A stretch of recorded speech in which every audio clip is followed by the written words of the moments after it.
Boa tarde a todos. Eu queria agradecer mais uma vez a presença de todos nessa sessão clínica do Procardíaco. Estamos começando com um pequeno atraso. Infelizmente, o Tiago Sá hoje não pôde fazer a apresentação do eletrocardiograma da semana, por problemas assistenciais. E hoje nós vamos ter a honra de apresentar um caso do Dr. Alexandre Bandeira, a quem eu vou chamar daqui a alguns minutos para poder fazer a moderação da sessão. E eu queria antes dar alguns informes. O primeiro deles é a respeito da programação científica da semana. Ainda nessa próxima sexta-feira, depois da manhã, nós teremos mais uma sessão da Sexta Consciência, e desta feita a sessão vai ser do Serviço de Gastroenterologia, do professor José Galvão Alves, e o tema vai ser diabetes mellitus, complicações digestivas. Vai ter a coordenação do Dr. José Galvão Alves e vai ter como apresentadores a doutora Diana Santini, que é endocrinologista, que vai falar sobre conceitos e classificação do diabetes, e Dr. Cláudio Tinoco Mesquita, que vai falar sobre a importância da medicina nuclear. Queria aproveitar também essa oportunidade para anunciar que na próxima semana teremos o congresso da SOCERJ na próxima quarta, quinta e sexta-feira, e em função disso, na semana que vem, nós não teremos nem a sessão clínica de quarta, nem a Sexta Consciência da sexta-feira. Nesse congresso da SOCERJ, o Procardíaco vai estar apresentando 18 trabalhos, tanto na forma de temas livres murais, como na forma de temas livres orais. E eu queria parabenizar, então, as unidades assistenciais do hospital, o serviço de psicologia, a farmácia do hospital também, que aprovou um trabalho, e essa é a forma que o hospital, como todos os anos, tem de divulgar e de demonstrar toda a sua produção científica e o que tem feito ao longo dos anos. Lembrando sempre que a SOCERJ é o nosso grande palco regional, onde um hospital com essência cardiológica tem a oportunidade, então, de demonstrar tudo o que tem sido feito. Queria também aproveitar a oportunidade para poder pontuar que residentes do hospital, queria parabenizá-los também, tiveram trabalhos aprovados nesse congresso, mostrando o estímulo que a instituição entende que deve ser dado ao programa de residência médica, não só da sua forma assistencial, mas também já numa iniciação de uma produção científica que, sem dúvida nenhuma, para alguns pode trilhar uma carreira de maiores produções, tanto do ponto de vista acadêmico, com mestrados, doutorados, como eventualmente nessas apresentações formais nesses eventos científicos. Eu não quero me alongar mais, já pelo adiantar da hora. Eu queria, então, chamar o doutor Alexandre Bandeira para poder fazer a moderação dessa sessão que vai ter como tema o AVC recorrente em sexagenários. Bandeira, muito obrigado pela sua disponibilidade, e o Bandeira segue, então, convidando os demais participantes. Muito obrigado. É sempre uma satisfação estar aqui na sessão. Queria agradecer aí ao João, o Felipe, por estar aí comigo nessa apresentação. A gente tem como debatedores o Luiz Antônio Carvalho, Arnaldo Rabichoft, Aquiles Manfrim, a Cristiane Patroclo e Roberto Gamaschi. Tá? Esse é um caso de um paciente que foi atendido inúmeras vezes aqui na emergência, de um assunto já por outras vezes debatido e que sempre abre margem para muita dúvida e muita discussão. E acho que a melhor maneira que a gente tem de tentar minimizar um pouco essa dúvida é a gente estudar e debater. Então a intenção é exatamente a gente poder ter bastante dúvida, ter bastante debate e passar aqui para vocês todas as dificuldades que a gente teve na hora de conduzir esse caso. Bom, boa tarde a todos. Primeiro eu queria agradecer o convite para apresentar a sessão e pedir desculpa pelo início. A gente acabou acrescentando uma imagem no final Isso acabou gerando um probleminha aqui. Bom, nosso tema, como o doutor Bandeira já apresentou, é AVC recorrente sexagenário. A gente vai trazer a história de um paciente. A história é muito longa, então não se atentem tanto ao relato clínico, à história do doente. A gente tentou fazer um resumo. Algumas informações não estão completas, porque vocês vão ver que a história realmente é muito grande.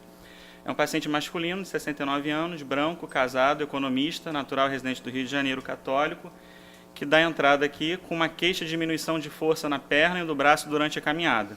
Ele estava fazendo uma caminhada diária que o paciente realizava. E aí ele é atendido na unidade de emergência em janeiro desse ano, com um quadro de hemiplegia súbita à esquerda, ocorrida durante a caminhada regular, à esquerda, isso. E refere início dos sintomas a cerca de 40 minutos, apresentando melhora evolutiva do déficit. Negava trauma, alteração do nível de consciência ou outras alterações. É importante até destacar aqui esse tempo, esse delta T de 40 minutos, porque isso é tão rápido, que é um paciente que já tinha eventos prévios e ele já acompanhava no grupo de AVC, então ele já estava instruído a qualquer alteração, qualquer sintoma que ele tivesse diferente, ele vira ao hospital. É um paciente que era portador de hipertensão arterial sistêmica, tinha doença arterial obstrutiva periférica, uma doença renal crônica em tratamento conservador, tinha hiperuricemia e alérgico a iodo. E agora, para tentar listar os eventos de uma maneira mais prática, a gente fez uma linha do tempo. E aí, em 2002, o paciente tem um relato de um infarto com uma angioplastia de DA. Durante esse ano, após o infarto, ele tinha umas outras lesões, que eram lesões consideradas graves, e ele chegou a abordar posteriormente, primeira diagonal, primeira marginal e CD. No total, 6 stents. Lembrando que isso de 2002 é antes do paciente ser acompanhado por nós, antes inclusive de ser paciente do próprio Dr. Alexandre. Em 2003, ele teve um episódio de TVP, que ele referia o uso de varfarina por 6 meses. Em 2004, esse paciente é diagnosticado com uma doença arterial femoral hipoplítea grave e coloca uma endoprótese em outra unidade. E aí, em 2013, esse paciente começa a ser acompanhado por nós, já tem entrado dados aqui no hospital. Ele refere, em fevereiro, uma diminuição de força em dimídio esquerdo. E aí começa toda a investigação dele aqui no nosso hospital. Ele tem um Doppler de carótidas e vertebrais, o primeiro exame sem alteração, tem um ecocardiograma que tem um aspecto ecocardiográfico que sugeria uma cardiopatia hipertensiva, uma função sistólica e contratilidade normal preservada, um leve refluxo mitral e aórtico ao colo.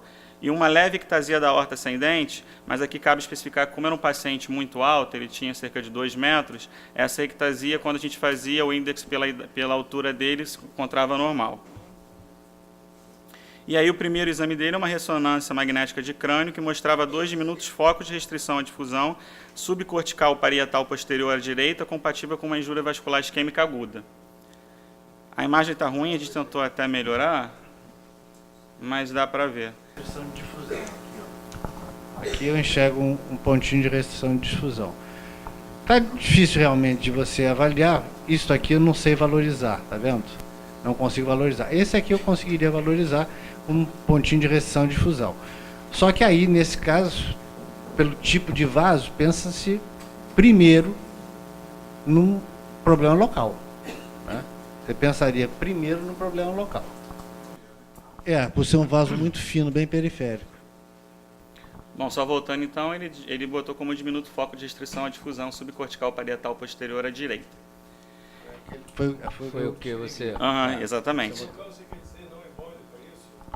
Quando você pensa em embólico, quando são pequenos assim, se você tiver múltiplo. Quando você tem único, pode ser uma doença local.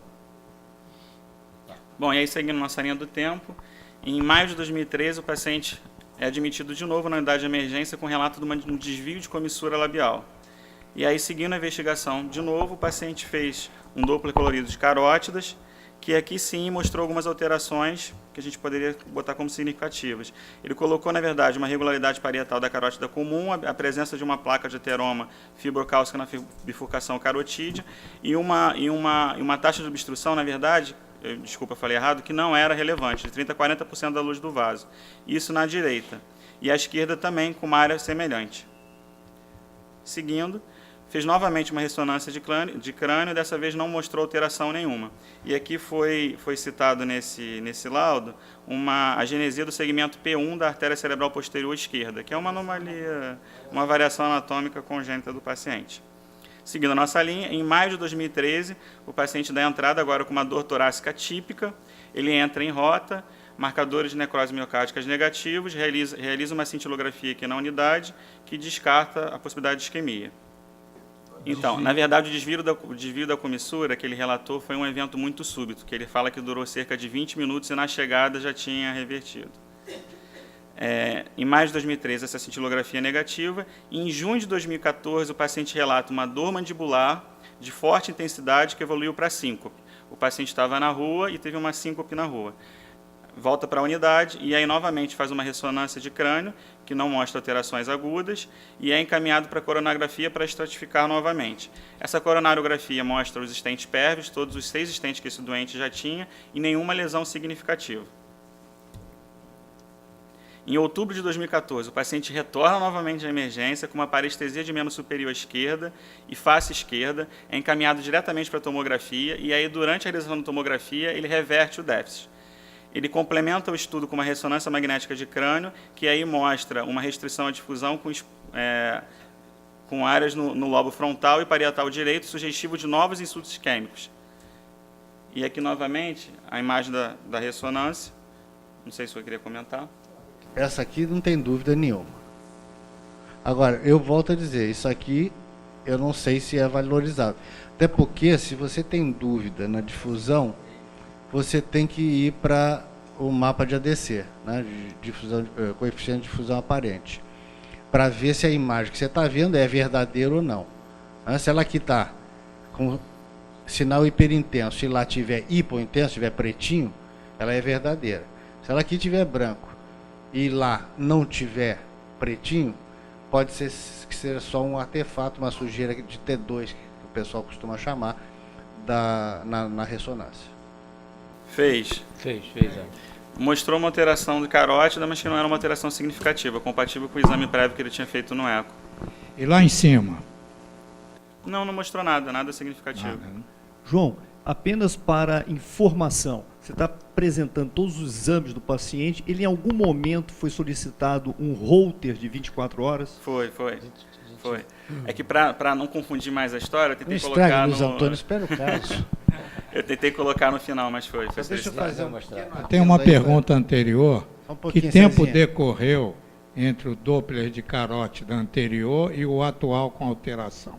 Na verdade, foi pela admissão do paciente. Ó. Na própria linha do tempo, a gente tem outubro de 2014, junho de 2014. Fora isso, o paciente acompanhava ambulatorialmente também e fazia novos exames. Estava normal, né? Tinha alterações, mas eram alterações incipientes, que não... Isso. Arnaldo, essa placa de 30% a 40%, ela costuma não ser valorizada. Agora, até que ponto a complexidade da placa, outras características da placa, elas merecem, devem ser vistas e quais são elas? Eu acredito que esse primeiro exame provavelmente possa ter subestimado ou o outro hiperestimado, né? E o que o André chama a atenção é que ele não vai progredir. Eu conheço esse paciente desde 2002, quando o Arno me levou porque ele tinha uma obstrução na femoral superficial, nunca vou me esquecer, próximo ao canal de Hunter. Esse indivíduo ele é um jogador de basquete e apesar de 69 anos ele ainda treina regularmente. Ele disputa campeonato brasileiro de Master. E então o que eu acho, André, é que é óbvio que você não precisa ter uma placa muito obstrutiva maior que 70% para você ter evento embólico. Se você tiver uma ulceração na placa, alguma coisa assim, pode contribuir para um evento embólico cerebral. A gente tem um desempate aí, né? Tem. A sua pergunta foi ótima, que já adiantou o próximo slide. Desempate aí Porque a sequência... não. A gente tem um desempate aí que... E aí aqui a gente colocou até critério de ilustração. Esse paciente, como a gente tinha dito no início, é um paciente que tinha alergia a iodo. Então a preferência era por ressonância. E aí nessa ressonância que ele fez, a ressonância de controle, ele apresentou uma alteração na imagem muito, muito curiosa, que inclusive foi usado para uma publicação internacional. A Cris da Neuro, ela poderia até comentar para a gente que ela publicou junto com o Bandeira no grupo, no Jornal Internacional de Neurologia. Não, o que a gente viu na imagem de controle é que ele tinha um hipersinal no flare que não é usual para que a gente vê habitualmente, que se confunde com hemorragia. E aí, no caso dele, isso gerou uma dúvida, porque era um doente duplamente antiagregado, que não tinha clínica de hemorragia. E aí, estudando, a gente descobriu que, na verdade, essa imagem não era uma imagem hemorrágica, mas sim um reflexo da reperfusão espontânea que esse doente fez. Essa imagem branca que a gente vê na topografia dos sulcos não é sangue, mas sim o contraste que ele fez no primeiro exame, que extravasou por quebra da barreira hematoencefálica e que permeou os giros em razão da reperfusão que esse doente fez. E aí, como é uma imagem bastante ilustrativa dessa condição que às vezes pode se confundir com HSA e que pode gerar uma mudança importante na conduta, principalmente no caso dele, que era um doente que dependia de medicação antiagregante e que vinha fazendo eventos em vigência da antiagregação, a gente achou válido publicar. Eu sei que o tratamento ainda não está em foco, mas a gente tem que construir o raciocínio clínico com aquilo que nos é informado, o que você imagina. Então, eu já tinha dúvida sobre o Holter, você vai demonstrar, e pelas recorrências dos processos isquêmicos, esse paciente, além dos 6 meses que ele utilizou varfarina por conta da TVP, ele foi mantido algum tempo também anticoagulado ou apenas antiagregado? Não, ele só, anticoagulação, ele só usou aqueles 6 meses, naquele passado de 2002. Depois ele se manteve, a gente vai mostrar, mas duplamente antiagregado. Um fato interessante... Jamais deixou de ser duplamente antiagregado. Já até adiantando, ele era um paciente esportista, a gente vai até falar isso mais à frente. Então ele se negava, inclusive o próprio Bandeira disse que só liberaria ele para as atividades se ele não tivesse anticoagulado. É porque ele disputava campeonato brasileiro de basquete de Master. Então, aí, a partir do primeiro momento, o paciente ele foi duplamente antiagregado, mas ele se recusava a ser anticoagulado por conta da atividade esportiva dele. Era até um dos motivos da discussão, que a gente traz mais à frente, essa questão. Bom, e aí, como o doutor Aquiles levantou a questão da imagem da ressonância ser sugestiva de uma fonte embólica, principalmente de vaso do pescoço, esse paciente fez novamente um Doppler de carótida. E agora, complementando a pergunta do André e seguindo até o que o doutor Arnaldo falou, nesse exame a gente tem uma alteração evolutiva. Eu coloquei o exame numa forma maior até para a gente poder entender. Aqui ele já coloca que tem a presença de uma placa fibrosa na carótida comum com aspecto escavado, bastante sugestivo de ulceração, que era justamente a pergunta dele. Em relação à obstrução, ele colocou, pelo critério anatômico, ocupava cerca de 30% a 40% da luz do vaso da bifurcação e cerca de 60% a 70% do ramo interno. Ou seja, mesmo não sendo uma lesão com uma porcentagem significativa, ela tinha uma questão de uma placa, de um aspecto sugestivo de ulceração, que aí passa a ter um critério de malignidade. E a gente começa a questionar se a gente vai querer tratar ou não. E é realmente nas áreas que o paciente tem a lesão. Então, isso levantou a questão. O paciente tem uma lesão sugestiva, tem uma fonte emboligênica possível desse lado, e aí, será que é a carótida? E aí, seguindo nesse raciocínio, fez artérias vertebrais, que não tinha nada demais, complementou com eco transesofágico, que nesse momento não mostrou a presença de um FOP. O paciente fez a ressonância que era sugestiva do AVC, e aí, após a discussão, no segundo momento, não foi nessa internação inicial, ele fez uma angioplastia de carótida direita percutânea letiva. Naquele momento, deixa eu só fazer uma pausa, o Daniel a gente estava junto lá na radiologia, e daí a gente discutiu a respeito dessa placa, seria uma placa que Jaqueline me ligou para falar para mim, a Bandeira, essa placa é horrorosa, e ela correspondia exatamente ao déficit que ele tinha tido, e então a gente tinha ficado, assim, entre aspas, um pouco mais satisfeito de achar que a gente tinha encontrado uma causa para o AVC dele, e colocamos a culpa na doença carotídea e seguimos em frente. Vale a pena, se o Doppler transcraniano ele pode identificar microembolizações, e isso pode apontar para uma gravidade de uma lesão carotídea desse tipo. Nossa, isso seria uma coisa útil na prática clínica. A segunda coisa que é importante, quer dizer, a gente está hoje colecionando alguns casos que o paciente às vezes tem mais do que uma fonte cardioembólica ou de embolia em vários outros sítios. Então, não é incomum você, pela faixa etária, você encontrar fibrilação atrial, ato esquerdo, né, com disfunção mecânica, placa na aorta, presença na placa carotídea. E o que está surgindo, sabe, Bandeira? Esse talvez seja um dos grandes alertas hoje. É que nós temos que parar de tomar decisão no corredor.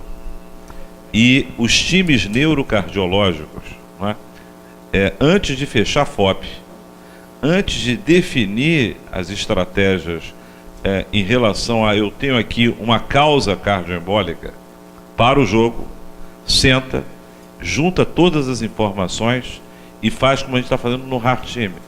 Então essa é uma recomendação que começa a aparecer muito importante em relação a eventos embólicos cerebrais. É a necessidade de você juntar a imagem, o cardiologista, o clínico, o intervencionista, o neurocirurgião, o neurologista, o geriatra, para tomar a decisão, por quê? E às vezes o eletrofisiologista se encontra mais do que uma fonte. E aí o difícil é escalonar. Tomar essa decisão. É escalonar, porque nós somos numa geração que a gente encontrava uma causa para o problema do doente. E hoje a gente às vezes encontra mais do que uma causa e separar o que é incidentaloma ou não. O Fernando quer falar? Acho que o Arnaldo depois pode comentar sobre o Doppler transcraniano, que a gente sabe que na literatura tem realmente valor. E depois o Roberto também quer comentar alguma coisa. É um caso de um paciente de 69 anos com uma doença vascular difusa e grave, né, da aterosclerótica, tem doença carotídea, tem essa placa ulcerada com correspondência anatômica, tem doença coronariana, doença arterial periférica, tem doença renal. Agora, me ocorre que ele também teve trombose venosa profunda e vários episódios de isquemia cerebral. Então, o meu comentário é no sentido de pesquisar também uma causa sistêmica pró-coagulante, do tipo SAF, de tipo trombofílica, né? Porque, tentando juntar que ele teve trombose venosa com esses... Claro que ele tem uma doença carotídea aterosclerótica, mas vem como diagnóstico diferencial, colocaria, claro que a fibrilação atrial, isso entra em todo o diagnóstico diferencial, mas também uma doença sistêmica levando pró-coagulante trombofílico. A gente vai mostrar isso, a gente tem esse estudo. Roberto, você quer comentar? Especialmente, acho que nem tanto em relação à da doença carotídea, né, porque isso é eventual e tem momentos específicos, mas em relação à avaliação de FOP, tem a literatura bota mais ou menos a sensibilidade e especificidade mais ou menos equivalente até um transesofágico, sentido de injeção de salina periférica e detecção de microbolhas em artéria transcraniana. Tem um valor muito grande para esse sentido. Acho que em relação ao que o Fernando falou, também é ultra pertinente de pesquisar novamente a presença de trombose venosa, porque isso é um fator que realmente muda, né, a conduta e analisando a necessidade de avaliação de fibrilação atrial como uma possível fonte embólica, né, mas não uma avaliação muitas vezes até por um tempo prolongado, não aquele holter transitório, né, de um dia, mas de 7 dias, muitas vezes até como os estudos mostram, até de um mês ou mesmo tempo superior a um mês para tentar detectar, né, a causa específica. Cláudio pediu antes ali. Obrigado. Tem 2 exames de medicina nuclear que acho que são interessantes nesse tipo de contexto de paciente. O primeiro é o clássico, já foi apresentado aqui algumas semanas atrás, que é o SPECT de perfusão cerebral. O SPECT de perfusão cerebral é um exame simples, é um exame que consegue avaliar a distribuição regional de sangue e a gente consegue fazer até algumas horas após a injeção do radiotraçador. Você pode fazer até um paciente que está tendo um ictus, mudou, você está com dúvida qual é a área de isquemia, você pode injetar e depois fazer a imagem que o material não redistribui. Tem 2 radiotraçadores que você pode empregar. Um é o SCD, o outro é o HMPAL. Tem os 2 aqui no hospital. O HMPAL é um radiotraçador que ele é muito bom para ver perfusão de luxúria, né? Aquela área de hipervascularização. Então você vê, às vezes, uma área que teve o AVC não por uma hipoperfusão, mas por uma hiperperfusão numa imagem. Fica aumentada de perfusão, aquele achado com a ressonância ficaria bem documentado ali. E a perfusão de miséria, que são áreas de hipoperfusão próxima à área de lesão estrutural, também é bem visto. O melhor raditraçador para ver isso é o ECD. Mas com relação à fonte emboligênica e placa, hoje o que está mais crescendo é o PET com FDG. O próprio João mostrou isso quando ele estava rodando lá na medicina nuclear. Eu pedi para ele fazer. Hoje se avalia placa vulnerável com PET com FDG. E na carótida, vários estudos, tem publicação até no New England. Você faz a endarterectomia, a artéria que você acha que é a que está causando AVC está totalmente estável. A que capta FDG intensamente, às vezes é uma placa de 50%, 40%, que está ulcerada, que está trombosando, que está embolizando. Então, em vários estudos você encontra placa de aorta, às vezes é ali que está intensamente captando. Você está com atividade macrofágica, está com atividade inflamatória, trombótica, e é ali que é a área que está gerando a embolização. Então, o PET com FDG hoje tem sido utilizado em pacientes, inclusive com AVC criptogênico, para identificar a placa instável que está embolizando. E tem vários estudos já publicados, inclusive no New England, uma série, mais de 10 casos, que eles mostraram endarterectomia bilateral. Antes você dizia qual é a artéria que está causando AVC. Quando ia depois para a histopatologia, batia com PET, não batia com avaliação clínica. Porque você tem muita interconexão no cérebro e nem sempre você acha que é a pior artéria que está causando, manda operar e não é aquela. Luiz, depois a gente passa para o Daniel e aí a gente continua. Na verdade, esse caso pontuou algumas coisas muito interessantes, né? A gente fica muito feliz quando transforma uma pista em diagnóstico, né? Esse doente teve uma pista, agora, nesse evento, que foi uma placa, possivelmente ulcerada, na carótida direita. Ele tinha outros eventos prévios. Então, nós fizemos um possível diagnóstico de uma fonte para o evento atual, mas continuamos devendo algum diagnóstico para o evento prévio, porque essa mesma investigação foi feita nos eventos anteriores. Então, dessa vez, nós encontramos uma pista, e o médico fica muito feliz quando acha uma pista, né? Principalmente uma coisa que normalmente é simples de fazer, que é botar um stent numa carótida. E tinha uma relação total de causa.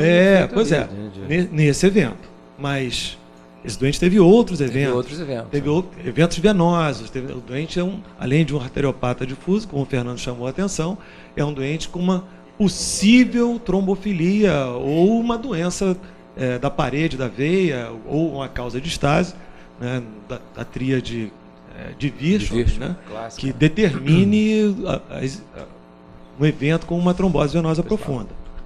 Mas esse é um diagnóstico presuntivo, absolutamente presuntivo. E é interessante a decisão de tratar também de forma percutânea uma lesão instável ou possivelmente instável de carótida, principalmente à época em que todas as evidências apontavam para que lesões instáveis fossem tratadas por endarterectomia cirúrgica. Tá.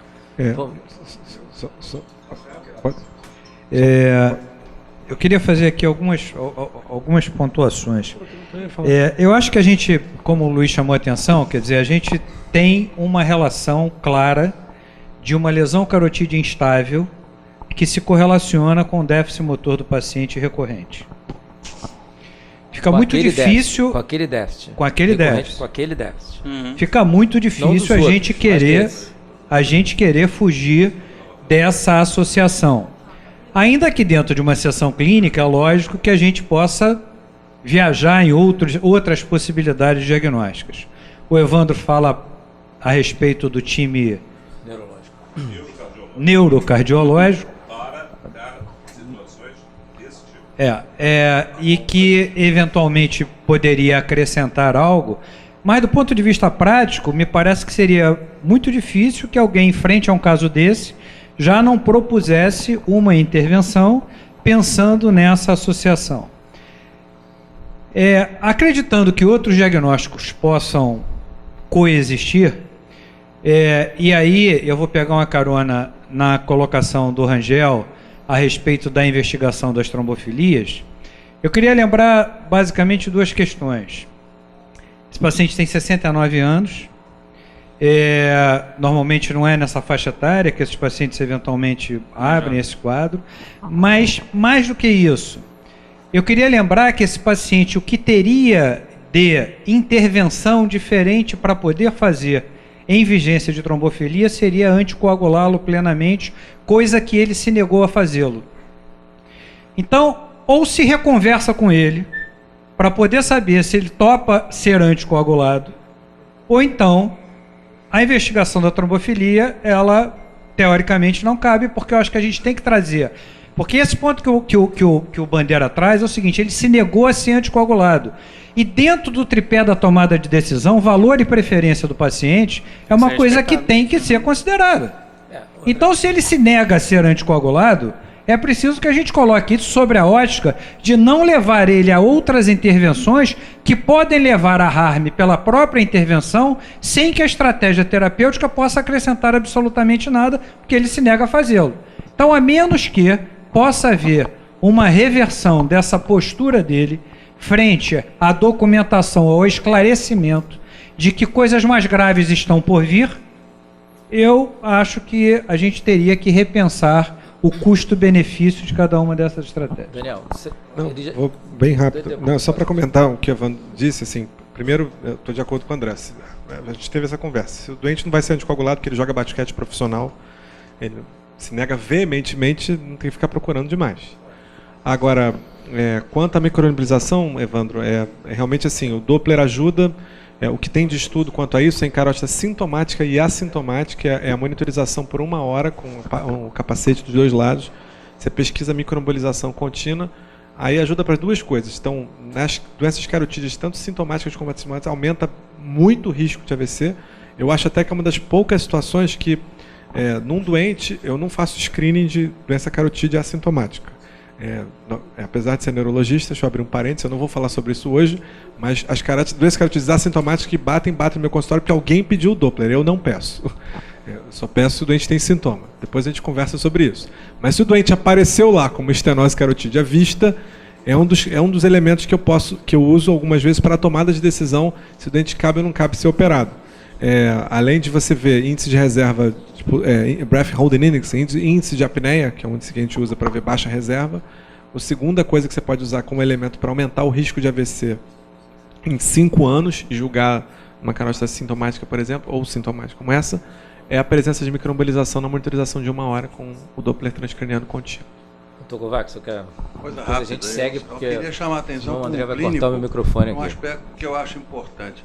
Primeiro, esse paciente, desde 15 anos antes, portanto, com 54 anos de idade, que começou a ter as primeiras evidências de doença arterial importante. Acabou que a gente encontrou, sobretudo, a lesão da carótida.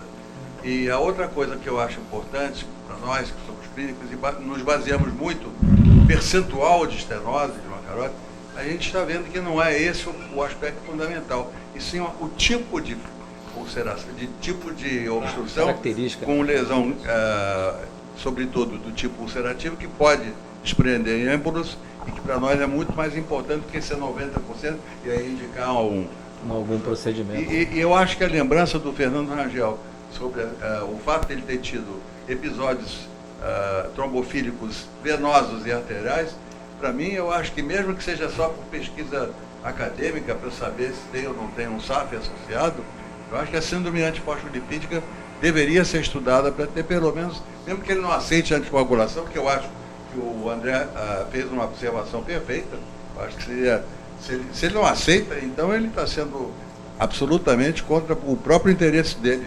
Ele é mais importante que ele poder jogar basquetebol e estar vivo, né? Bom, vamos lá então, dar sequência para a gente. Só dando sequência, lembrando que eu ainda estou na HPP e ainda estou falando uma sequência de eventos. Se o caso tivesse interrompido aí, não seria o caso da sessão. Então, continuando a nossa linha de raciocínio, a nossa sequência cronológica, agora vai ser um pouquinho mais rápido. Em fevereiro de 2015, o paciente reinterna aqui na unidade com o quadro de lipotímia. Ele fez exames que não demonstraram nenhuma alteração, a princípio ficou como quadro de desidratação. Para ilustrar, eu trouxe um exame laboratorial mostrando a função renal do paciente. A gente teve que ver que tem uma evolução, com um pico de 2,3 e 3,5 do paciente, uma ureia também aumentada. Ele era um paciente esportista, já era um paciente com idade mais avançada que não bebia água. Então, recorrentemente, ele fazia esses quadros de desidratação com piora da função renal. E aí, em maio de 2015, achando que o caso já teria sido resolvido com um estente de carótida, o paciente faz novo evento. Ele faz uma amarose fugaz à direita. E aí, para nossa surpresa, ele realiza um eco transesofágico, que aí mostra a presença de um forame oval patente. Bom, a gente pode fazer o diagnóstico de forame oval patente pelo eco transtorácico, tá? Mas para ver a anatomia realmente detalhada do forame oval é necessário o eco transesofágico, tá? E a gente, como é que a gente faz isso? A gente faz uma injeção de salina agitada, tá? Cria-se microbolhas maiores que 5 micras, porque as de menores que 5 micras, elas passam pelo pulmão, é o contraste industrializado que a gente tem para observar a circulação esquerda. Então a gente supõe que essa salina agitada, que cria microbolhas maiores que 5 micras, ela não vai passar do lado esquerdo, porque ela vai ser filtrada no pulmão. Então quando ela passa... Não, volta aquele outro, por favor. Quando ela passa para o lado esquerdo, é o sinal de forame oval patente. Mas às vezes o forame oval, esse é um eco transesofágico, vocês estão vendo aqui, a cerca de 40 graus. A gente está vendo aqui o átrio esquerdo, tá? O septo interatrial, ele está permanentemente aberto. Isso demonstra que é um forame oval patente bastante expressivo, tá? Para os residentes que estão aqui presentes, quer dizer, o forame oval pérvio é uma situação do embrião fundamental para o desenvolvimento da circulação sistêmica dele, porque o sangue que vem oxigenado da placenta via veia cava inferior, ele é direcionado pela valvuleta de Eustáquio para o septo interatrial. Então é uma forma de oxigenação. Então vocês estão vendo aqui estaria a cava inferior, aqui não está demonstrado, mas a valvuleta de Eustáquio, ela direciona o sangue da placenta oxigenado aqui para o lado esquerdo da circulação. Eita, ferro. Já passou o próximo já? Não. Posso passar. Então, a gente fez uma injeção, então, em geral, o ideal é que faça uma injeção numa veia mais próxima do coração, o ideal é uma veia cubital, e vocês estão vendo aqui o contraste, que é a salina chegando e passando em bastante quantidade. Tem gente que quantifica o número de bolhas que passa. Eu classificaria como uma passagem intensa, né? Lembrando a vocês que 25% da população tem forame oval patente, né? Depois da vida embrionária, depois que a criança nasce, com a expansão do pulmão e a queda então da pressão do lado direito do coração, esse septo então ele se junta aqui e na maioria das pessoas ele fica fibrótico e ele não abre. Em 25% ele é pérvio. Tem mais imagem, não? Não, aí desse evento é só o diagnóstico, o restante a gente deixou pro final. Mas você não botou aquele da horta, não? Botei no final. Não, mas eu acho que era importante botar isso daí. Paralelo a isso, o que causou bastante espécie na gente, que ele tinha uma aorta muito doente, com placas móveis. Eu acho que é importante mostrar, porque faz parte do raciocínio e da dúvida que a gente ficou frente a esse caso. Ele tinha placas móveis importantes na aorta descendente, quer dizer, quem tem placas móveis na aorta descendente, provavelmente tem na aorta ascendente proximal, que poderia justificar um evento direito. E aqui está, você consegue rodar? Isso aqui é no 3D, a gente está vendo placa móvel aqui, e reparem aqui no 3D, essa é uma visão que a gente está olhando de cima, como se estivesse dentro da aorta descendente, placas móveis com grande potencial emboligênico. Às vezes a embolia pode ser retrógrada, inclusive. Indivíduos que têm o fluxo na aorta, ele se dá nessa direção e ele volta no início da diástole para encher as coronárias. Então, às vezes uma placa proximal da aorta descendente pode fazer embolia cerebral também, tá? Então acho que desde o inicial é isso, né? Tá ótimo, obrigado. Bom, vamos dar sequência. Lembrar que esse eco foi de 2015, não é isso? Isso. Bom, dando sequência ao caso, em 2015 ele fez esse eco então que mostrou pela primeira vez o FOP, lembrando que ele já tinha feito o eco transesofágico antes e não tinha visto ainda essa presença do forame oval patente. E aí, dando sequência à evolução, praticamente em todas as internações do doente ele fez o Holter. Algumas ele fez o Holter de 24 horas, outras ele fez o Holter de uma semana, e o que eu trouxe aqui só para ilustrar, o Holter de um mês que o paciente fez depois desse evento. Que não mostrou nenhuma alteração significativa. Essa aqui é uma leitura parcial do Holter, que ele não mostra nada que sugerisse um evento de causa cardioembólica pelo ritmo cardíaco. Aqui um traçado também só para ilustrar, que não mostrou nada, só um batimento prematuro. Bom, e aí depois de tanta informação, de tanto falar, eu ainda estou na HPP do doente, está todo mundo confuso com a história. Tentando resumir, só para falar de uma maneira bem rápida o que aconteceu, aqui estão os eventos que o doente teve. Um IAM, TVP, angioplastia de membro inferior, evento isquêmico cerebral, dor torácica, síncope, que também poderia ficar como evento isquêmico cerebral, a própria lipotímia, outro evento. Ou seja, um doente com pelo menos 6 eventos, 5 eventos se a gente for considerar de uma maneira geral. A pesquisa de trombofilia, que grande parte da plateia falou, o paciente fez em diferentes momentos, ele chegou a fazer inclusive durante a internação, que a gente sabe que não é o correto, porque em vigência de internação de um fato agudo você pode falsear, mas ele tem dosagens também ambulatorial. Eu trouxe um resumo aqui que ele fez desde 2015 até 2017, esse daqui foi uma média dos valores. A única coisa que ele teria alterado, mesmo assim não teria significância para dar o diagnóstico, seria uma antitrombina 3, restante dos marcadores todos normais, inclusive a mutação do fator 5 de Leiden. E agora, seguindo a nossa história, agora eu passei da HPP, estou na história social. O paciente era um atleta, ele não fumava, não bebia, a atividade regular dele era atividade intensa, ele fazia esporte competitivo, ele treinava e competia cerca de 5 vezes na semana, era uma atividade em grupo, ele jogava basquete, chegou a jogar basquete, ele disputava por vários grupos, o último campeonato que ele disputou foi pelo Goiás, não foi isso? Campeonato Brasileiro Master. A história farmacológica que o professor tinha perguntado, até essa internação, o paciente fazia uso de losartana, 50 mg 2 vezes, AS 100 uma vez, clopidogrel 75, a artovastatina, vejam que ele já fazia uma dose maior, desde o segundo evento já ficou com uma dose maior. A tensina, porque o paciente não tinha um controle adequado da pressão e ele era refratário a bloqueador de canal de cálcio. Lembrando que era um paciente atleta, já tinha uma frequência cardíaca mais baixa, não tolerava beta. E além disso, tinha também doença arterial obstrutiva periférica. Hidroclorotiazida 25 uma vez e um halopurinol por conta da hiperuricemia, que já fazia 100 uma vez. De história familiar, ele tinha uma mãe falecida por AVC aos 67 anos, ele desconhecia maiores detalhes, tinha um pai portador de DAC e tem uma filha que é ISDA.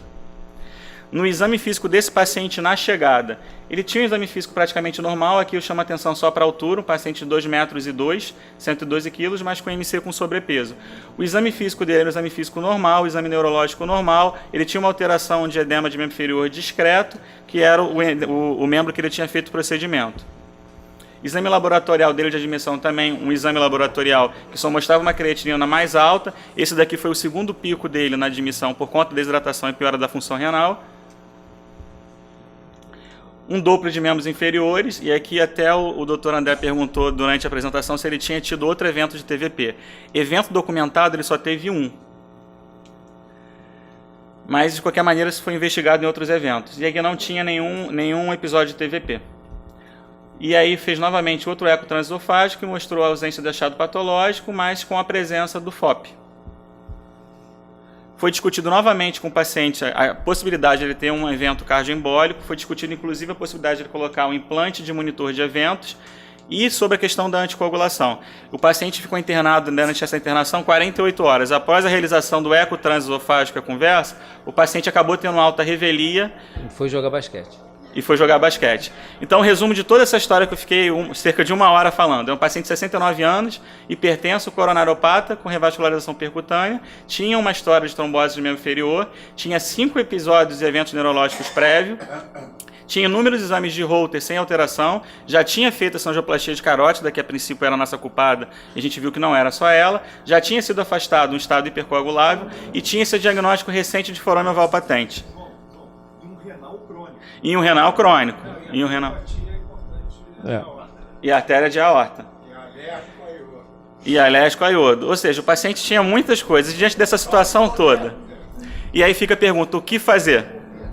Como agora, conduzir o quadro novamente? Vamos partir agora para os nossos debatedores. Roberto, vou passar para você aí. O que você faria aí com esse paciente que não quer ser anticoagulado, ele não deseja ser anticoagulado, a gente não teve nenhuma documentação que ele tivesse fibrilação atrial, a gente pesquisou isso, ele não tinha nenhuma trombofilia, fazia um esporte que realmente para ele anticoagulá-lo sem ter um fundamento mais concreto, uma documentação mais concreta de fibrilação atrial, iria realmente limitar a vida dele, porque realmente para ele era muito importante, não era jogar tênis. Para quem já jogou basquete ou viu basquete, é um esporte de alto contato. Se anticoagular um paciente assim é complicado. Enfim, o que você faria aí com esse paciente? Bom, de toda essa investigação que foi feita até agora, quer dizer, não foi colocada nenhuma evidência de uma patologia que justificasse formalmente uma anticoagulação. Nenhum holter prolongado de 1 mês de duração, pode ser até que um holter de um tempo maior pudesse, mas pelo menos ele seguiu os critérios, pelo menos dos estudos que recomendam que seja feito um holter pelo menos por 1 mês, né, de duração. Pois é, que ele fez e não mostrou nada. Então ele, a princípio, para essa vasculopatia grave que ele tem, o que ele mais precisa é o que ele está fazendo, é a antiagregação. Ele sempre foi duplamente antiagregado, não tem jeito, tomava os remédios Eu acho que o fato dele, não há como convencê-lo assim, de regras rígidas, porque indicação formal de anticoagulação ele não tem ainda, né? Em relação a esse achado novo, se a pergunta é se esse FOP, esse encontro do FOP justificaria oferecer mais alguma coisa. A grande questão, como o Arnaldo, né, mostrou muito bem, é um achado frequente em grande parte da população, chega a 20% a 30% da população tem. E, assim, fazendo até uma revisão, né, assim, do assunto, né, quando dizem respeito a fechar ou não fechar um FOP, isso diz respeito mais a um AVC, o chamado AVC criptogênico, né? Um AVC onde uma etiologia não é encontrada, uma etiologia bem definida que justifique. Pelo que mostra esse caso, e parece por definição, isso não é um AVC criptogênico, porque tem uma vasculopatia, porque a própria definição implica que o AVC criptogênico implica a ausência, né, de uma FA detectável ou uma vasculopatia significativa. E esse doente tem uma vasculopatia significativa. E outro dado é interessante, o que eu tive a oportunidade, acho que vários colegas viram, esse score do HOPE, é um score que eles mostram, onde eles a associação de um FOP com possível AVC.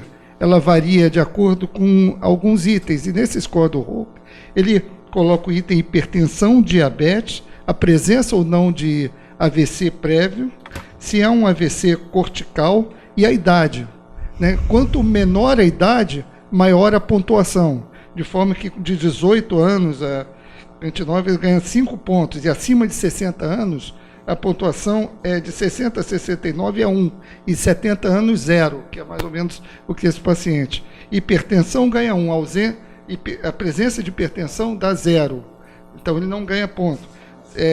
AVC também prévio, AVC definido também dá 0. Então, quanto menor essa pontuação, menor a possibilidade que exista essa associação do FOP com AVC. E a pontuação dele realmente é muito pequena. Então, a probabilidade de um paciente dessa idade com AVC recorrente, né, com essas patologias associadas estar relacionada ao FOP é muito baixa, diferente do que poderia ser, do que as diretrizes atuais até consideram a possibilidade para um AVC numa pessoa jovem, sem nenhum fator associado, enquanto com o FOP, onde a associação, onde esse score seria bem aumentado e talvez o fechamento poderia ser considerado. Mas esse caso específico, eu acho, assim, a impressão é que a associação seja bem improvável e realmente, não sei se tem muito mais a torcer para que não... Mas o que fazer? A antiagregação, talvez o estudo da antiagregação está sendo eficiente, enfim, não. Pudesse ser uma ideia. Deixa eu só passar para os debatedores da Neuro, a Cris e Aquiles. Não, na verdade a pergunta que eu ia fazer era essa, da agregação, porque eu me lembro que a gente já discutiu em outras ocasiões se essa antiagregação estava sendo efetiva ou não, se ele tinha feito algum teste para resistência. Não tinha, mas o Luiz está lembrando uma coisa, que ele nunca trombosou um stent, né?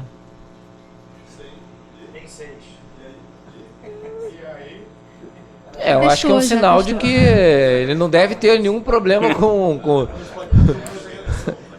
dupla antiagregação. Aquiles? Bem, só para reforçar aqui e parabenizar o Gamaski, não é? o FOP hoje é o prolapso da válvula mitral do século passado. É um dos maiores incidentalomas que levam à ação médica. E isso está sendo tudo revisto. Então, hoje, essa avaliação, por que o time neurocardiológico é crítico na indicação de fechamento de FOP, por exemplo? Porque você baixa os scores, faz a avaliação, revê tudo e, obviamente, não é? Muitas das vezes os pacientes têm múltiplas comorbidades que levam à trombofilia. Eu depois ia querer ouvir o Ricardo Caminha, que é um grande clínico que está entre nós aqui, mas é só para reforçar isso, sabe, Alexandre? Nós temos que olhar para a imagem. Ontem eu recebi uma senhora que ela foi com falta de ar no outro hospital, saiu com uma cirurgia de carótida. Então, porque encontrou uma placa ulcerada na carótida. A gente hoje vive uma ação médica guiada pela imagem e, muitas das vezes, o que a gente tem que parar, pensar.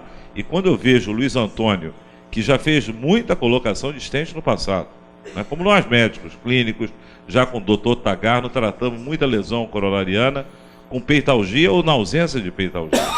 Então hoje a gente tem que ter essa reflexão, sabe, André? É que a gente tem que olhar para fenômenos que acontecem no cérebro e termos a tranquilidade de convocar os nossos melhores neurologistas, a Cris, o Bezerra, com os melhores da imagem e fazer uma reflexão. Por quê? Porque às vezes a gente trata uma coisa e o paciente volta a ter o problema, porque é difícil a gente fazer, às vezes, uma relação causal definitiva. E por isso que é importante a gente ter calma nesse caso. Pode falar. Evandro, eu já vi, eu acabo acompanhando muito desses pacientes que faziam AVCs. Eu tenho um com o Luiz Antônio. Quando fechou, era um homem também da década de 60, fechou, acabou. Ele não teve mais episódio nenhum. Mas eu queria contar uma história muito interessante. A doutora Caterine Otto, eu posso falar o nome dela, porque ela está lá em Washington, não tem problema nenhum. Não, porque é uma referência à vida pessoal dela. Estávamos filosofando, ela falou para mim assim: eu tenho sonógrafos maravilhosos, eles fazem diagnóstico de FOP pelo transtorácico, mas quando eles vêm me mostrar, eu falo assim, não quero ver. 25% da população tem. E ela me contou que ela estava conversando com o marido teve uma afasia, uma dislalia, e aí ela percebeu que ele estava tendo um AVC, ligou 911, levaram ele para o hospital. Quando trambolizaram ele, viram que ele tinha um FOP. E aí randomizaram ele caiu para não fechar. E aí estavam passeando um dia lá pelas montanhas, ele se queixou de palpitação, ela botou a mão no pulso dele, estava fibrilando o ar. Quer dizer, ele provavelmente ia ganhar um amplatse e provavelmente a causa era uma FA paroxística. Esse paciente perdeu a consciência 2 vezes. Isso é ou disfunção cortical difusa ou comprometimento da substância de ativador ascendente no tronco. Não há nenhuma evidência de doença no tronco. Ao contrário, a evidência de doença hemisférica, supratentorial. Esse fato me faz supor que haja uma predominância em razão da atipia de atividades,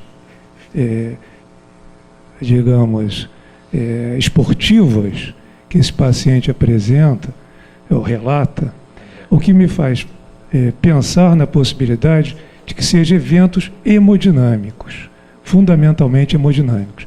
Não foi comprovado nenhuma arritmia até o momento. Eu concordo com o Roberto que o FOP, na maioria das vezes, ocorre um acidente vascular cerebral definido. Chama atenção a multiplicidade de manifestações com pouca alteração na difusão. Esse paciente tem 2 focos que não guardam correspondência, a princípio, eu gostaria de ouvir o Daniel, com as manifestações apresentadas.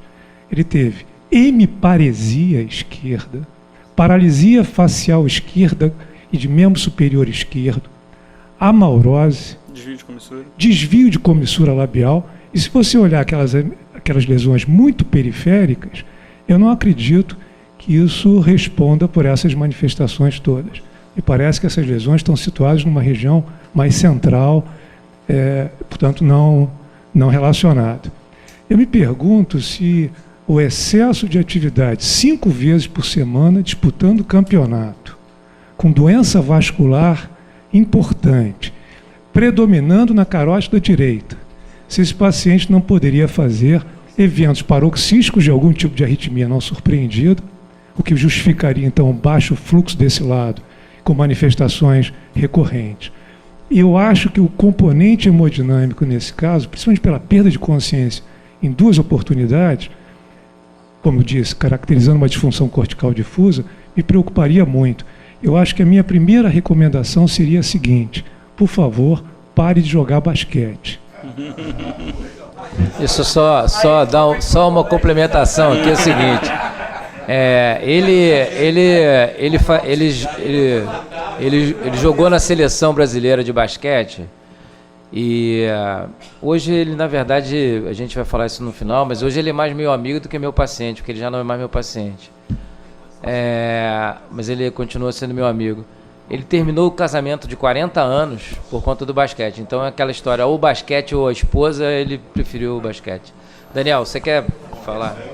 Então, só comentar assim, primeiro o Roberto falou assim, mesmo considerando o primeiro evento dele, com 56, 57 55 anos. O Hope Score dele, assim, que é a avaliação de risco para ter relação, FOP você acha em 25% da população, em pessoas que têm AVC criptogênico, você acha em mais ou menos 67, 60, 70% das pessoas. Pode chegar a 50, mais ou menos. Esse AVC é classificado como criptogênico. Pelo TOAST, né? Pelo TOAST, você tem 2 maneiras de classificar como criptogênico. A primeira é quando você procura vários eventos, achou mais de uma causa, ele é criptogênico. Ou você procura e não acha nenhuma causa, ele é criptogênico. Mas o TOAST, na maneira como ele foi elaborado na época, na realidade você considera estenose só acima de 50% ipsilateral o evento para poder dizer. Então poderia ser até, no primeira vez a estenose não era 50%, depois até ficou sendo, ficaria no meio do caminho. Mas aí tem vasculopatia grave, hipertenso, etc. Então, em princípio, é menos provável ter relação do FOP com a doença vascular. Assim, e mesmo botando o Hope Score de 3, é a menor relação que existe em toda a escala que todos eles fizeram. O Hope Score, para quem não sabe, na verdade é um estudo de uma coorte de mais de 20 mil pessoas acompanhadas. Suíça, França, Estados Unidos, alguns centros dos Estados Unidos, que acompanharam estudos antes e depois, pegaram pessoas que têm AVC em várias coortes e viram quais eram os tipos de AVC que tinham mais relação com foramen oval patente ou não. E, por mais contraintuitiva, a probabilidade de recorrência ela é maior quanto menor é o seu Hope Score, ou seja, quanto mais relacionados AVCs à doença aterosclerótica, maior é a probabilidade do doente recorrer. O doente tem AVC relacionado ao FOP, ele tem baixa probabilidade de recorrência, a taxa de eventos dele é baixa. É por isso que talvez, quem sabe, no estudo do RESPECT foi o único que em longo prazo talvez tenha mostrado que não foi um desfecho primário do estudo. A redução do risco absoluto foi muito pequena, com a NNT de 50, né, foi muito pequena. Nesse estudo, talvez assim, NNT de 50, tem que fechar 50 FOPs para prevenir um AVC nessas pessoas, a taxa de recorrência é muito baixa. O HOPE é uma ideia de se fazer um estudo posterior, talvez selecionando melhor as pessoas para as quais tem uma relação mais clara com o AVC e ver se nessas pessoas se encontraria um NNT melhor que justificasse fazer uma intervenção cirúrgica, né? Ainda que pouco invasiva, mas cirúrgica, em pessoas com essa situação. Agora, eu acho que assim, a gente conversou sobre isso muito, a coisa mais importante de todas aqui é investigar a arritmia. Mesmo tendo feito um Holter de 30 dias, um doente que tem AVC recorrente com essa característica, um Holter de 24 horas ele tem sensibilidade de 2,5%. Um Holter de 30 dias, ele chega a 16% mais ou menos, foi estudo Embrace. Mas comparado à monitorização contínua, que fica por 3 anos, a sensibilidade do Holter de 30 dias é de 20%. Você só vai achar uma em cada 5 fibrilações atriais que você encontra quando você olha 30 dias um Holter comparado a colocar um Holter subcutâneo. E claro que isso é mais provável de acordo com o burden, né, com a frequência com que a pessoa fibrila. Aqui, esse doente aqui é o modelo de paciente pelo qual você consideraria colocar um monitor de eventos implantável. Não tem outro. Agora, juntando tudo isso, a questão fundamental o André falou, tudo bem, se a gente achar uma fibrilação atrial, o que isso mudaria? Nesse caso particular do doente que se recusa... E além disso, a arritmia explicaria melhor o fato dele embolizar e eventualmente ter síncope. Essa é a melhor explicação que você tem. Por isso que eu procuraria tão mais um Holter implantável. Agora, se você achar arritmia no caso da fibrilação atrial, muda, porque aí você tem uma estratégia alternativa que é poder fechar o apêndice atrial, nesse caso. Você é um doente que se recusa veementemente a ser anticoagulado. É isso. Deixa o Fernando queria dar uma palavrinha. Desculpa, deixa o Fernando. Eu vou ser rápido em homenagem à cassação. Olha aqui, eu queria fazer um comentário rápido. Não existe fantasma na medicina, existe desconhecimento do médico sobre o que está ocorrendo. Então, a gente nessa discussão não pode chegar à conclusão que nada causou esses eventos cerebrais vasculares no doente. Eu queria interrogar o seguinte: esse paciente, ele tem vários scans duplex de pescoço, feitos inclusive aqui, com evidências diferentes num curto espaço de tempo. Então eu queria interrogar o seguinte: foi o mesmo examinador que fez? Foi feita uma recapitulação de controle de qualidade desses exames? Porque é estranho que em curto espaço de tempo ele tenha chegado a ter uma lesão tão grave quanto ele teve na carótida direita, com ulceração, etc. Então, eu levanto a possibilidade dos acidentes anteriores terem sido embólicos e de mesma causa, se os exames de escanduplex anteriores não refletirem a verdade anatômica da carótida do doente. Então, se isso for contraditado e o FOP não for a causa, nós estamos diante de um fantasma. E esse fantasma chama-se fibrilação atrial. Aí eu concordo plenamente com o Daniel. Esse doente é um doente para monitor de eventos, de 1 a 3 anos dentro dele, porque às vezes um episódio fugaz de 6 horas de fibrilação atrial, assintomático, é passível de explicar tromboembolismo, cardioembolismo cerebral. Então eu queria levantar essas 3 coisas. Se o FOP não for a causa, e parece que não é, de ter havido lesões despercebidas na carótida anteriormente, para explicar os primeiros acidentes embólicos dele. E se não, ele tem algum momento de fibrilação atrial que explique isso. Vou passar a palavra para o Fernando Rangel, mas para a gente poder avançar, porque daria para a gente falar mais 1 hora aqui da sessão, mas o André vai cortar o microfone. Eu vou ser bastante breve. Eu concordo plenamente que a fibrilação atrial é uma questão que tem que ser muito investigada aqui, como monitor de eventos e tudo mais, como primeira hipótese. Mas eu gostaria de lembrar um caso que eu cuidei de um senhor há muitos anos atrás, que compartilha muitas semelhanças com esse. Era um senhor mais velho do que o caso atual, mas ele tinha a história de ter tido vários AITs de repetição numa sequência assim rápida, e internou com isso. E ele era um vasculopata, ele já faleceu. Ele era um vasculopata, hipertenso, tinha marca-passos, tinha doença coronariana. E ele chegou, além do déficit motor que foi transitório, ele tinha um edema unilateral no membro inferior, acho que direito na época. Então ele tinha uma trombose venosa, ele tinha um FOP, a gente fez o transesofágio, ali realmente foi o FOP, ele embolizou dali. E na investigação ele tinha uma trombofilia, naturalmente não hereditária, ele tinha um tumor, uma neoplasia maligna de pulmão. Naturalmente não se fechou o FOP, ele ficou anticoagulado e ele fez o tratamento do tumor muito agressivo, ele veio a falecer pela neoplasia pulmonar. Mas eu me lembrei desse caso porque compartilha alguns elementos, a trombose venosa, o FOP e evento neurológico de repetição. Luiz, eu queria ouvir um pouquinho você dessa questão aí do FOP, na verdade, o que a gente teve aí no TCT agora. O papel do intervencionista nesse momento, ele é, eu diria, um pouco limitado, porque a primeira definição que tem que chegar para nós é: o AVC é criptogênico ou não criptogênico? Diante do AVC criptogênico e a presença clara de um FOP, hoje, como o Daniel falou, nós temos os dados do RESPECT que mostram que é possível que você previna um AVC para cada 50 FOPs fechados. O que eu acho um número muito bom, Daniel. Eu acho que se você consegue prevenir um AVC para cada 50 FOPs fechados, eu acho excepcional.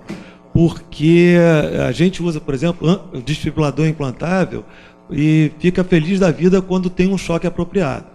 Tem milhares de desfibriladores implantados sem nenhum choque apropriado. E o AVC pode ser um evento tão catastrófico que isso, para mim, mais do que justificaria fechar um FOP, principalmente porque é um procedimento tecnicamente muito simples, né? Então, não é um procedimento em que eu tenha que pensar muitas vezes em grandes estratégias técnicas. É um procedimento tecnicamente muito simples e, na verdade, ele acabou meio popular num determinado momento. 10 anos atrás, as discussões eram num outro nível, o Daniel seguramente lembra disso, as discussões eram bastante acaloradas 10 anos atrás sobre fechar ou não fechar a FOP. Hoje a gente tem uma dimensão um pouco mais bem definida. E eu acho que, quer dizer, esse caso especificamente, um doente com AVC de repetição, com eventos trombóticos venosos, mesmo no contexto da doença arterial, e por isso que naquele momento eu pontuei que a doença carotídea era uma pista. Se aquilo foi causa de alguma coisa, também não sabemos, e foi tratada com stent sem nenhum remorso, né? Claro. Ou seja, quando se conseguiu uma correlação razoável, se colocou um stent ali sem nenhum problema. Agora, os eventos continuaram, existiam eventos prévios, e agora você tem uma outra evidência, que é um forame oval. E o doente também tem esse diagnóstico na cabeça. Ou seja, o paciente ele quer evitar os próximos AVCs, ele tem restrições ao uso da anticoagulação e tem uma espada sobre a própria cabeça, que é um diagnóstico de uma possível causa dos AVCs e que pode ser tratada. E isso também deve fazer parte do contexto da discussão com o próprio doente. Ou seja, existe uma possível causa que pode ser tratada. Não conseguimos definir de forma absoluta que essa é a causa, mas essa é uma das possíveis causas. Isso pode levar você a não ter mais AVCs recorrentes. É o tratamento dessa causa. Então, isso também tem que ser pontuado com o doente, se ele estaria disposto a se submeter a um procedimento que possivelmente pode trazer benefício a ele. Luiz Antônio queria só... Me dá só um minuto para poder encerrar o caso, que ainda tem a história do doente. Deixa só a gente encerrar aqui, a gente... Tá. Pode... Bom, seguindo então o que fazer com o doente.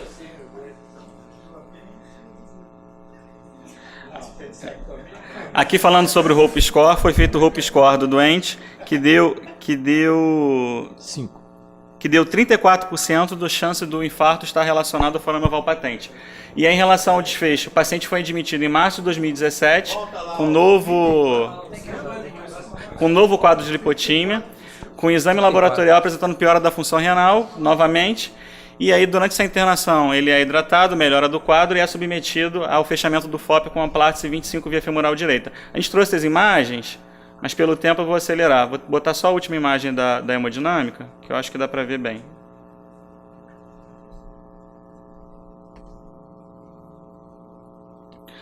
A sonda do catéter transesofágico que acompanhou o procedimento, e aí inflando... Somente a abertura. A face do átrio esquerdo já liberada, o segmento que oclui o túnel, né? Lembrar sempre que o FOP é uma estrutura tunelizada, e aqui o amplátice aberto também para o átrio direito. Essa é uma prótese dedicada a forame oval.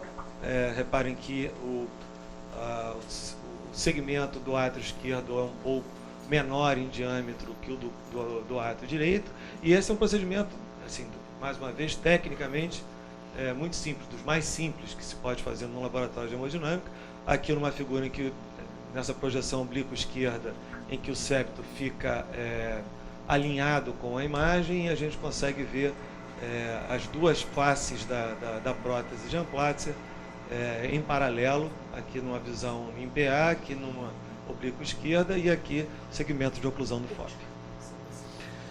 Bom, vamos fazer as considerações finais. O Daniel está ali revoltado, pedindo, não, vamos, quer recorrer aqui, mas é isso, cara. A gente contou ali, deu 34% de chance. Eu queria, 7% em 2 eu anos. fiz 2 questões pontuais sobre Holter e anticoagulação. Não imaginava que o desfecho fosse a colocação da prótese, mas eu preciso colocar o meu juízo de valor.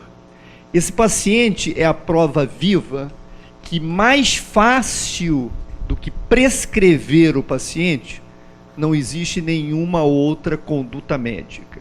O grande desafio desse paciente é aquele desafio de todos nós no nosso dia a dia assistencial, que é a intervenção sobre os hábitos de vida. Dieta balanceada e exercício físico feito de maneira regular e adequado ao paciente são os 2 aspectos mais desafiadores da prática clínica, notadamente na abordagem das doenças cardiovasculares. Esse paciente é a prova viva disso, por quê? Porque a manutenção da sua prática desportiva, que nesse momento poderia ser deletéria ao paciente, acabou até com o casamento dele. Imagina no aspecto médico. Chama atenção que esse paciente definitivamente não tem ataques isquêmicos transitórios ou acidentes vasculares encefálicos isquêmicos criptogênicos. Ele tem todo um cortejo, inclusive uma progressiva piora da disfunção renal, que eu creio que bem proximamente será um fator decisivo para a qualidade e para a expectativa de vida do paciente. Efetivamente, esse paciente, se não colocasse o seu Amplatzer, e ele colocou, o Arnaldo comentou sobre um paciente que eu acompanhei, que teve uma evolução assemelhada a esse, mas ele não tinha doença aterosclerótica, ele não era hipertenso, esse paciente não tinha disfunção renal, e era um paciente de faixa etária um pouco menor. Colocou o Amplatzer, desapareceu os eventos de TIA. Então, esse paciente, a meu juízo, poderia ser adequadamente conduzido com anticoagulação, que infelizmente não se conseguiu, porque a modificação do hábito de vida dele foi intransponível. A equipe multidisciplinar e multiprofissional não alcançou isso, e volto a chamar a atenção, com o binômio aterosclerose sistêmica e disfunção renal em progressão, eu não afasto a possibilidade desse paciente continuar apresentando suas manifestações isquêmico-trombóticas nos diversos sítios do seu organismo. Eu quero passar a palavra para o Daniel, para ele poder encerrar a sessão. Um comentário rápido. Esse é o primeiro caso que a gente vê de paciente adicto ao esporte. Basquetebol. Isso é um caso que merece um estudo psiquiátrico. Ao esporte. Ele largou o casamento, largou tudo. Para ser adicionado. Bom, com certeza a gente. É um caso clínico. Passar para o Daniel. Daniel Quero passar a palavra falar. final para o Daniel, mas eu só queria falar uma frase. Nosso amigo Luiz Cláudio Correia tem uma frase que eu acho ótima. Em cardiologia, tanto na doença coronariana como no forame oval, a gente precisa aprender que nem tudo que está fechado tem que abrir e nem tudo que está aberto tem que fechar. Primeiro, Alexandre, eu não vou entrar em detalhe, depois a gente conversa sobre o score, mas ele tinha 3 pontos. 3 pontos é doente que não é relacionado. Mas tudo bem. A questão a chance de recorrência é alta, porque na verdade quanto menor o HOPE score, maior a chance do doente recorrer do AVC, porque as causas são outras, cuja recorrência é mais alta. Essa que é a questão fundamental. Agora, toda vez que a gente diz assim, vamos fechar o NNT de 50, a próxima pergunta sempre se dizer assim, o NNT de 50 é baixo. Qual é o NNH? Muito bem, então qual é o número de pacientes que você tem que tratar para ter um harm importante? O fechamento do FOP, na meta-análise toda, aumenta em 5% o risco absoluto de fibrilação atrial. Quer dizer que a cada 20 pacientes que você fecha um FOP, você ganha uma fibrilação atrial conhecida e você ganha mais ou menos 1 a 2% de risco de uma complicação grave, inclusive trombose do que você fechou e embolia do aparelho lá que você fechou. Então, eu não digo que é só o NNT de 50, tem que levar em consideração qual é o risco associado ao procedimento, porque muitas vezes, frequentemente, nós subestimamos o risco na tomada de decisão de uma intervenção. É só isso, um cuidado em qualquer tipo de intervenção. É isso. Bom, pessoal, muito obrigado aí pela